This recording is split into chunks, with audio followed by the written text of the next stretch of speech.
We learn to live and live to learn in what has turned out to be an unprecedented situation, an unprecedented pandemic, with history being written across the geography of Mother Earth. And a minor virus has created a major catastrophe, making each and every one of us rewind, rethink, re-strategize, reboot, reset, reformat before we rebuild a new future, a new normal. The only thing constant, they say, in life is change. And in a pandemic, the only thing that's certain is uncertainty. That having been said, there's no doubt about the fact that progress necessitates change. But there should also be no doubt about the fact that all change does not lead to progress. And that's why it's very important for us to evaluate what will be those solutions to the challenges thrown open to us in the post-COVID environment, which will create opportunities for a better future for our country and make our country more self-reliant.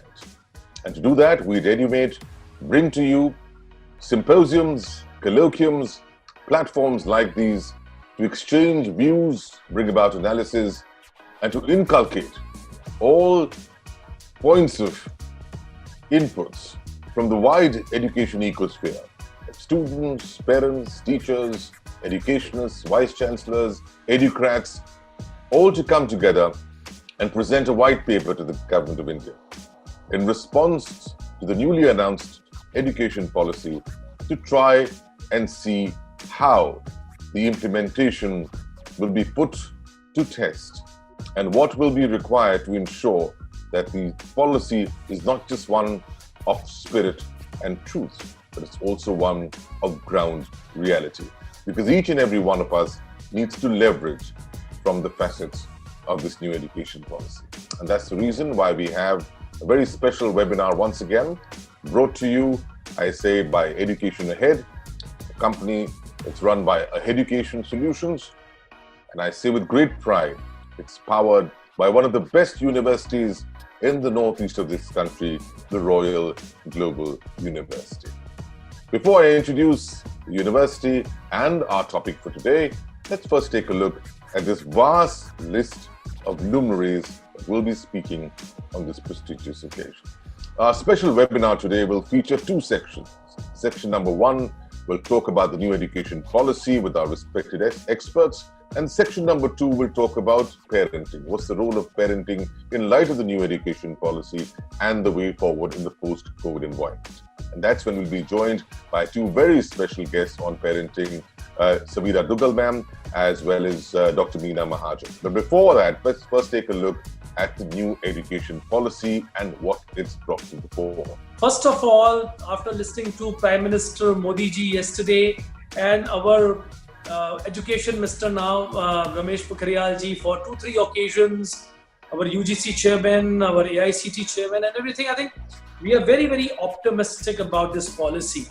And we presume that this policy will bring in remarkable change in the overall, I would say, education sector altogether, and especially I would say the budding and progressing private sector.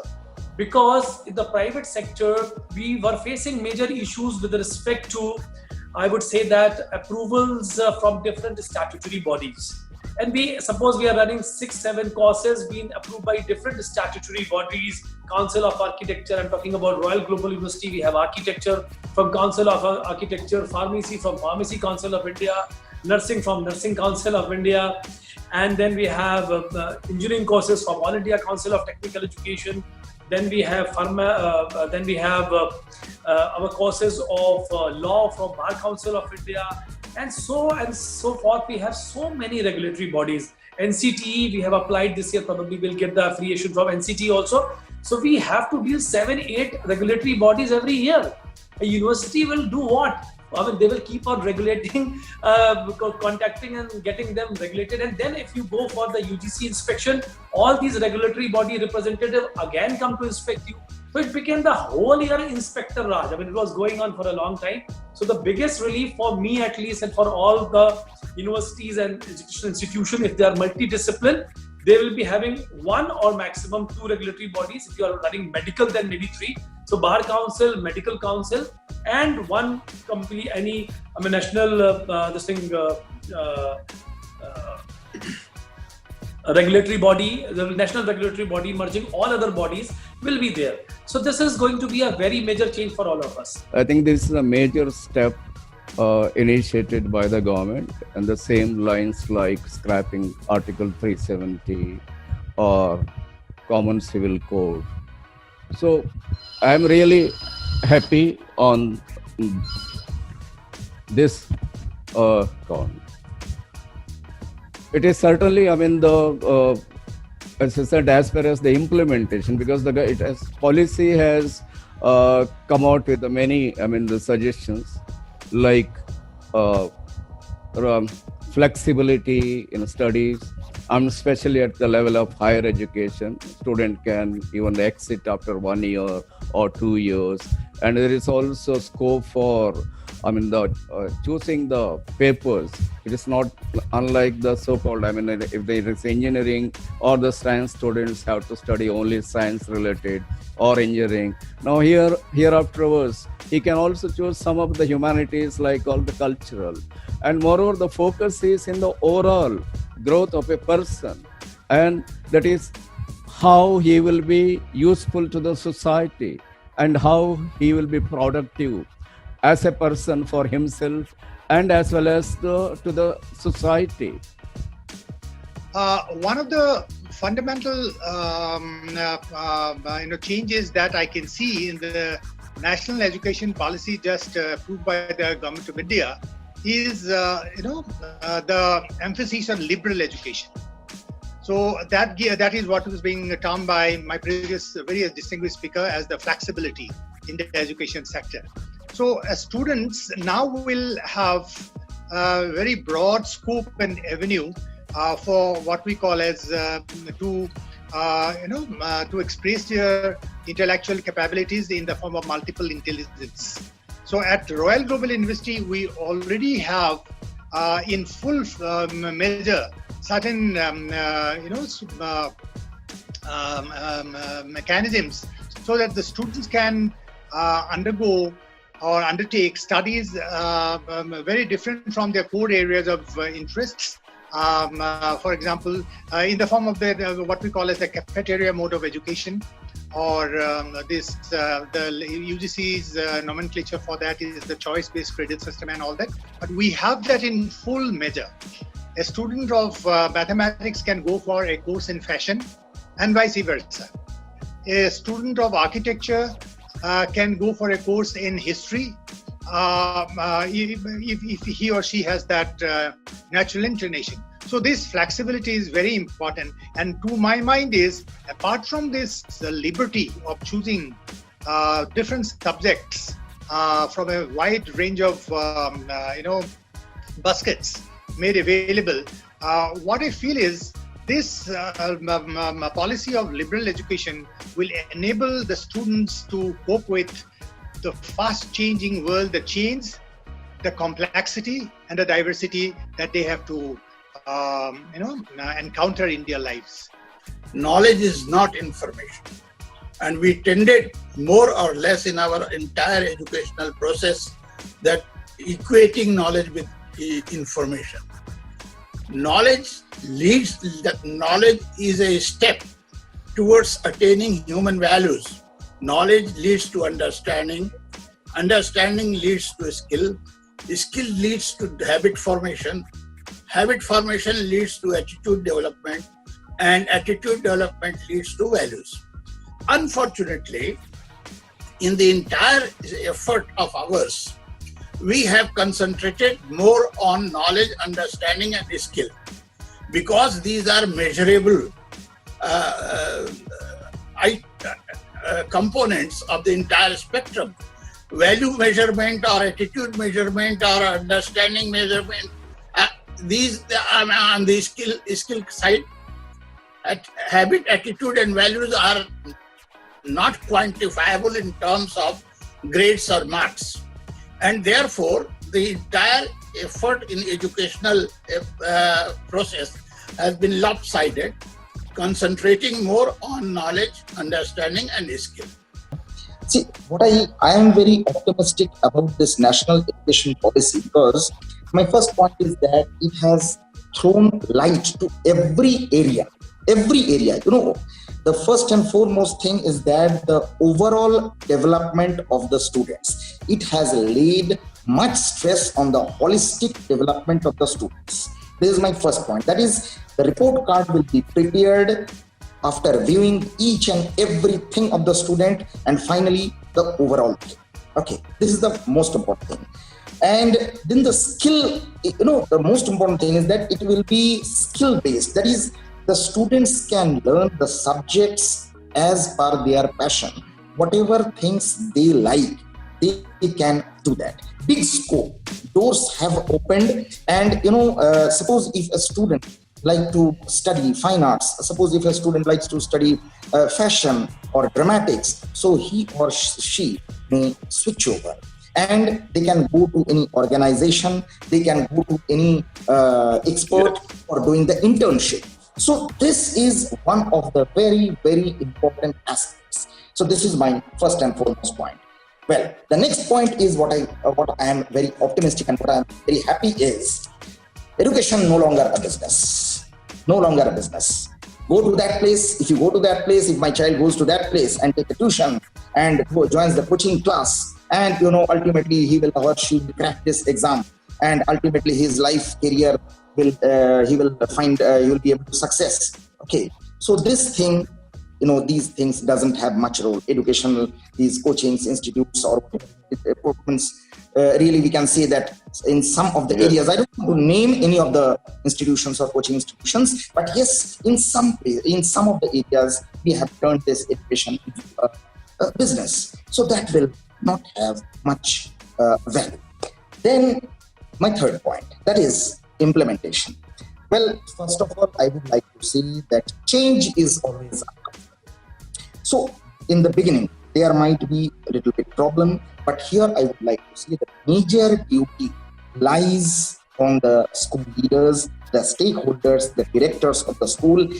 They have to take it with full honesty and integrity, because ultimately it is the teachers who will train the students. It is the principals who will train the teachers. So the school leaders, they have to take the entire responsibility, and with honesty, they have to train for the upliftment, for the development, the professional development through in-house meeting, through in-service training, programs, seminars, webinars, and they have to ultimately put the particular, this goal of the NEP in the mind of the teachers.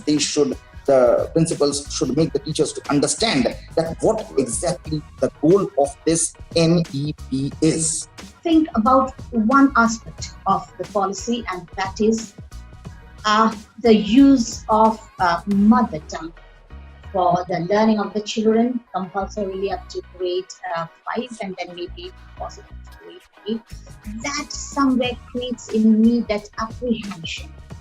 How will parents take? Will they be able to change their mindset to the extent? Because one of the prime reasons they're sending children to the English medium schools is that they will learn to communicate English, speak with English right early, and they believe, and partially we believe too, that that is one very important thing in creating the confidence or generating a high level of confidence in the children. Now, will that be a challenge? Yes, that question is there in my mind. Will that be a challenge for us to develop in the parents the confidence that whatever language, whether it's mother tongue or English language, kind of a challenge that poses before me when I think about it, when I think about the implementation part. And as regards the changed role of the parents, yes, COVID-19 has actually led to a paradigm shift in our lives, in the pattern of our lives. We are now aligning ourselves to changes, multiple changes that are occurring all around us. And yes, the parents have to also align themselves to the most important change. If I'm speaking of the bigger arena of this community, I will also focus on the smaller, aspect of education of the children. And yes, this is an opportunity. This is not a challenge. This is an opportunity for the parents, because right now they can diagnose how best their child learns. In a classroom of 30 or 40 students, a teacher finds it difficult to individually assess a child all the time. But right now, the parents have reversed role. They are the teachers, and they can actually assess how my child learns best. Everybody doesn't learn the same way. And I'm really happy that this policy has focused on the development of human values. And I think this is very, very essential, because we know that we cannot live in that society properly. Apart from that, this holistic development of children, this is already, we feel, we had in the previous policies also. Again, this has been highlighted. So it's a really positive quality if we can implement it properly. And most importantly, what I feel, that liberal attitude, that indisciplinary approach that has been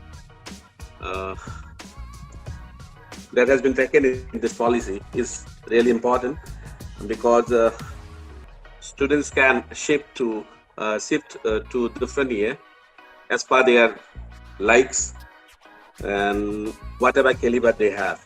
But my point is challenge what I feel, the implementation part, whether it will be possible or translate those things, whatever proposed in the policy, into reality.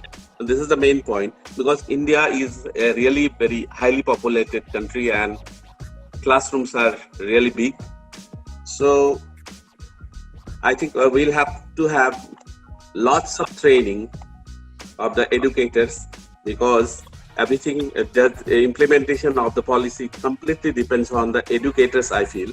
Now my response to the three important reaction, the NEP 2020, is in the area of higher education. So far our colleges and universities are concerned, it is this that the affiliation, the withdrawal of the affiliation system, and the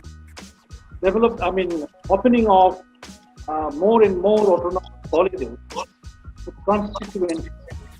This is a very important area where we, the people working in the colleges and universities, has to be more responsible. So the new education policy 2020 is going to be a game changer, no doubt about that. It's a long desired and long awaited thing to happen, event to happen. But as a principal of a rural degree college in Assam, I'm a bit perplexed, because the stage is not yet set ready. So it has many opportunities. The most promising one that I think is the flexibility that it brings to the syllabi. So as a multi-stream college, we have that advantage, but many colleges do suffer from that privilege. They are single-stream college, so they are apprehensive of their own existence in future. And then the second thing, the focus on skill is going to be more meaningful for the students to learn. That aspect brings hope to the minds of the students, and we are definitely looking forward to implementation part of it. And we all do realize that the devil lies in the details. So there are many good policies, but because of the lack of implementation, proper implementation, we are not getting the desired result.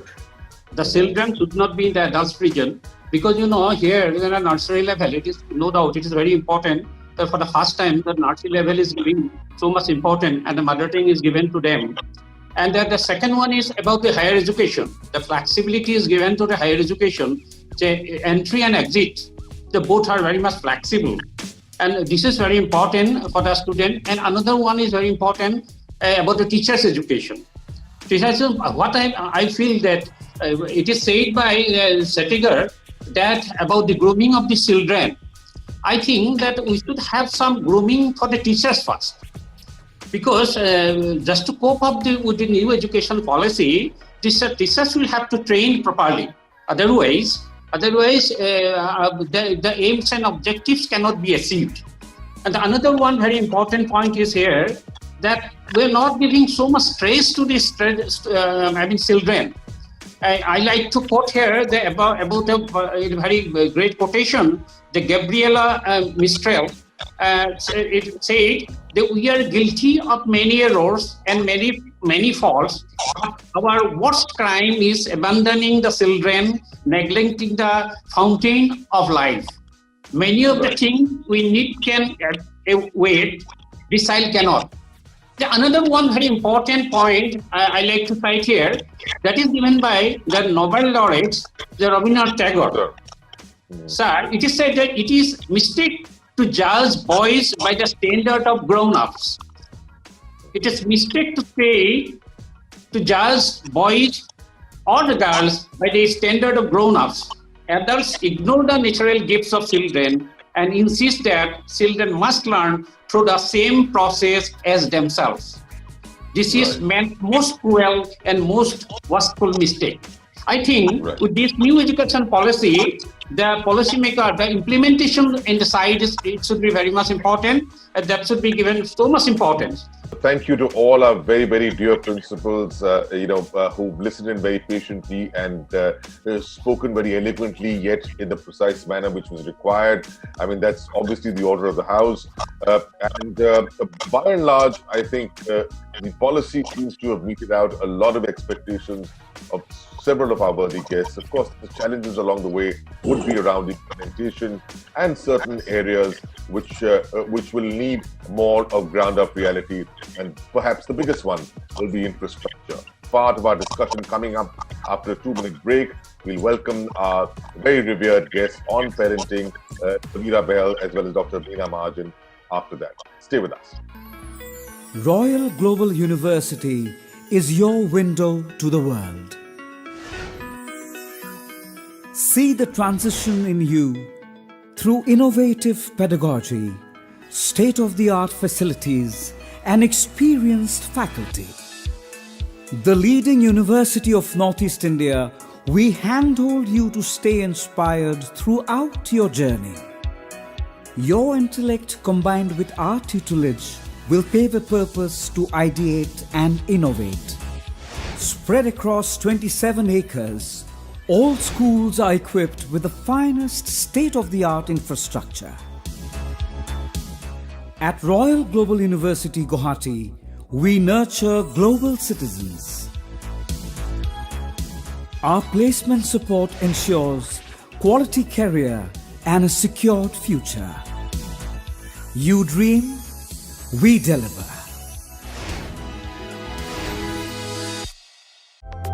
Rules to stay safe online. I will only visit websites suitable for my age.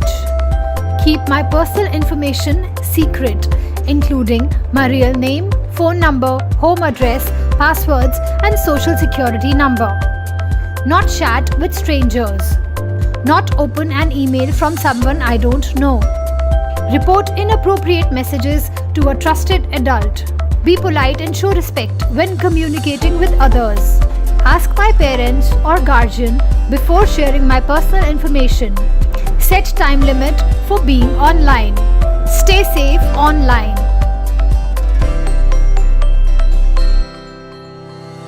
Welcome back to our special feature on now parenting and what is parenting all about. How does parenting change with the new education policy? That's going to be our top discussion for today. I have one opening remark coming in from Sanjay Pratap Singh ji before I introduce our very special guest. Sanjay ji, your view on parenting and how the NEP will change that, if at all.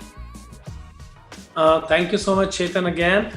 Let me begin with congratulating you for the first half. It was very interesting discussion, and I was having 3 points, but then probably I'll get a chance to give my 3 concrete points for You implementation. could bring that up, right? You can bring it out right now. You can do that right So now. my first, and I think little differently probably, or maybe thinking 15 years, 10 years in my mind for the implementation of this policy, which I have gone through each and every line of this document, and I have the hard copies of both. I don't want to show it to you, but then my first point is that we should start something called Indian Teachers Services, like IAS, IPS, administrative services. We should have Indian Teachers Services and Indian Academic Administrative Services.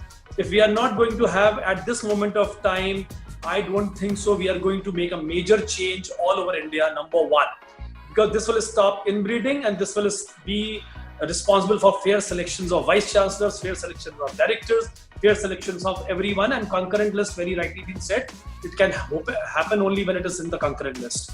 Number 2 point is training and evaluation of the existing faculty members and also the academic leaders. Their continuous evaluation should happen, and it should be found that they are worthy to teach, they are worthy to run the universities and worthy to run the schools. Only then they should be continuing in this profession. Otherwise, it is again not going to be fruitful result. And the third and foremost important point is to retain the talent, and the retaining of talent can be done only by understanding the type of subsidies we are providing to the top level institutions in the name of grants. That grant is going, and one IIT is being produced by spending 50 to 60 lakh rupees, and the boy pays 12, 13 lakhs of rupees. I have my children in IIT, I know very well. And when they go abroad and leaving aside everything, that money, which is a hard-earned money by the government from our taxes, will go along with them. Like Singapore, like other foreign nations, they have to have some kind of bond, or if not bond, some kind of commitment, nationalism, national goals, so that they can give back what they have got. And first they will serve the nation, serve the Indian company, and then they go abroad. Or if they go abroad, they should send back the subsidized education they got in India. These are the 3 very, very important points, Chetan. I would like to say, unless and until this will not happen, we will not be able to retain good talent in education. And people who are in education, they should be coming by passion, not by compulsion. That is the 3 things I wanted to say. I feel parenting is something that you do instinctively. You just go with the flow, and each child is different. Each child requires to be looked at differently. They're all unique, and I'm so happy that finally the education system is looking at that. As a counselor for children and adolescents also, I get a lot of children who come to me saying that, oh my God, we just can't cope with the education because it is full of rote learning. So I'm just hoping, like Sanjay Pratapji said, that we will get rid of the rote learning part. All the principals had very valid things to say, but as a parent, I would like to add certain value to this webinar by saying that I have a daughter in class 12 and I have a daughter who is working. So I have both. The one who is in class 12 every day comes and asks me, Mama, mera kya hoga? You know, that's her perpetual question. And I keep telling her, beta, aapka wohi hoga jo baki sabka hoga. You know, it is so difficult to be in this position as a parent because I'm totally helpless as far as her education is concerned right now. She's sitting in front of the screen for hours at end. She's not liking it. She hates the fact that she's not going to school. She wants to be with her peers. Her big question, her biggest question has got nothing to do with education. She says, I want to have my class 12 social. I want to wear that sari, you know, and I want to have that social. I've been waiting all 12 years for it, you know, and I haven't been able to get it out of my mind कि मेरा क्या Zoom social होगा, ऐसे मुझे bye-bye करेंगे school से. You know, that is such a huge thing for her that I can't tell her that, you know, it's not big. Look at the new education policy, look at this, look at that. She's not bothered about that, you know. She's a teenager. She wants to enjoy her teens. She wants to have a good time as well as do well, right? So when we look at the education system as holistic, I would like to request all the principals, vice chancellors, everybody here that please keep in mind They're teenagers. They are teenagers. They want to have fun along with education. When you shift your role from being this really qualified professor, counselor, and then you get into this role of a parent, you realize that you're just another parent. So spirituality needs to be a part of our system, our education system.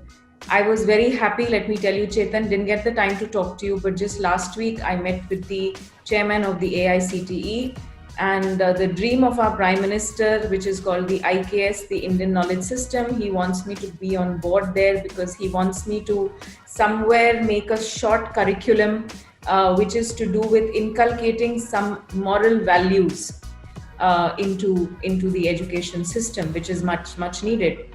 Understanding the concept of Gurukul, where a child was not just taught mathematics and geography and economics, but he was also taught as to how to handle life and crisis in life. He was given real life situations. Now, what is this detachment? Detachment word is often mistaken to be, detachment means you're not attached. Whereas detachment is something which is the most important spiritual process and probably an attainment of something which you learn when you are into wisdom and not just a high intellect where you're reading a lot, you're having a lot of degrees in your hand. Now, what is really detachment? A parent needs to be really detached from a child. क्योंकि मैं बोलती हूँ कि एक parent ना एक माली की तरह होता है. The child is not your property. You cannot fulfill your ambition and aim through your child, and if he gets a medal, you post his picture on Facebook and you want everybody to see it. And what if he doesn't get a medal tomorrow? So the child is more upset seeing the parent upset because he doesn't even understand कि medal लाने का मतलब और ना लाने का मतलब होता क्या है. As parents, the most important thing is that right now we should focus on the emotional quotient rather than the intellectual quotient. Marks, grades, percentage, forget about it. Okay? Because they are stressors. And right now, when for months they've been locked indoors, away from their peers, away from an ambience they were so used to, playing, running around, okay, sharing. So right now, let us concentrate entirely on the emotional quotient, their well-being, their happiness. And for that, let us not impose our idea of learning on them. Let us diagnose how they learn, how they are happy to learn, and help them in this regard. Let's partner with schools and find out ways to make the learning of them. And most importantly, I believe each one of us as parents must first be able to introspect and analyze. Are we in control of our emotions? Are we be able to pull the reins on our emotions when required? Because we are the role models now, our children. Our children are with us day after day, and whatever they see, they will imbibe. So the very, very important thing is that we should learn to control our emotions. Generally, what happens is, this is of course my belief. I don't know whether I'm right or not. Generally, what happens is, the parents have only one dream. That is, they want the fulfillment of their dream through their children. That is their only dream. Okay, I don't know whether I'm right or not. Okay, this is my own personal belief. Well, so they have to be proactive and they have to find out that what is the exact bent of the mind of their children. So open communication is a very, very important thing. They have to talk to the teachers. They have to talk openly to the children, even to their wards, even while having tea also. Okay, so they can find out that what their child exactly wants. They are the first one to nurture and encourage that particular area. They are the first one that they have to hit that particular area to make their child successful. Then the present NEP, this is the chance when they can make their children's dream. They can fulfill their children's dream. They have their own thoughts. So when we are going to give them anything, we should not impose anything upon the side. Simply we'll have to observe. Proper guidance is very much important, because children should develop by their own idea, own way. We cannot impose anything. If you are going to impose anything, then it will create problems. So now at this particular pandemic situation, parents should be very much cautious. They should be very much aware about the mindset of the children, because you will have to observe minutely so that they will not disturb. So at this particular juncture of time, as I find my own son at home, what he wants is more time from the parents, because he's devoid of his physical meeting with friends or leading a normal life in college. So he wants more time from their parents. So that is what we should provide to our children as well as at college. Insofar as Royal Global University is concerned, in that it is not only an institution of higher education, it is also playing the role of parenting the students at an institutional level also. I think our esteemed Vice Chancellor has already on another occasion have pointed out that how during this COVID time we had established one-to-one contact with every student of the university. So our concern for them has been expressed very explicitly, and this is one of the major concerns of parents to my mind, that we have to remain connected with them at this time of distress. That in higher education system also we are still continuing to have, I will not say PTM, not parents teacher meeting, but parents teacher interaction. We say PTI, and we are in regular touch with all the parents even when the students are in the first year, second year, because I personally feel that this educational institution is an extended home for each and every child. And as everybody has said, we believe in learning by doing, learning by fun, learning by sports, learning by all other activities than only education.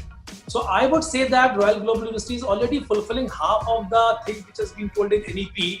With respect to my engineering student is already learning music from last 3 years. My student of pharmacy is also learning Kathak. My student of fine art is learning commerce. That is going on in CBCS system and in a very good basket form in Royal Global University. Therefore, we are doing very well in Northeast India, and we have many students from all the principals sitting out here. Their students are with me. So this is one part, and we are looking after that. We have a mentor-mentee system where the seniors are first mentors and the teachers are the second mentors. They are also behaving like parents, and they are going to in depth about their issues that may be personal issues with the student. So this Royal Global University is another home for my children, and they are desperate to join us, and they are just criticizing and facing problem with the Corona time. I think 99% of my children are willing to come back to the university if it has been allowed tomorrow, even if it is Corona, I tell you today. 3 points that I will pick up from Sanjay ji is the Sansar, the Sanskriti, and also fun, right?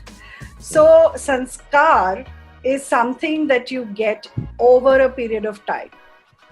You cannot instill it instantly. You have to grow up, or your upbringing has to be such that the sanskar is put into the children, right?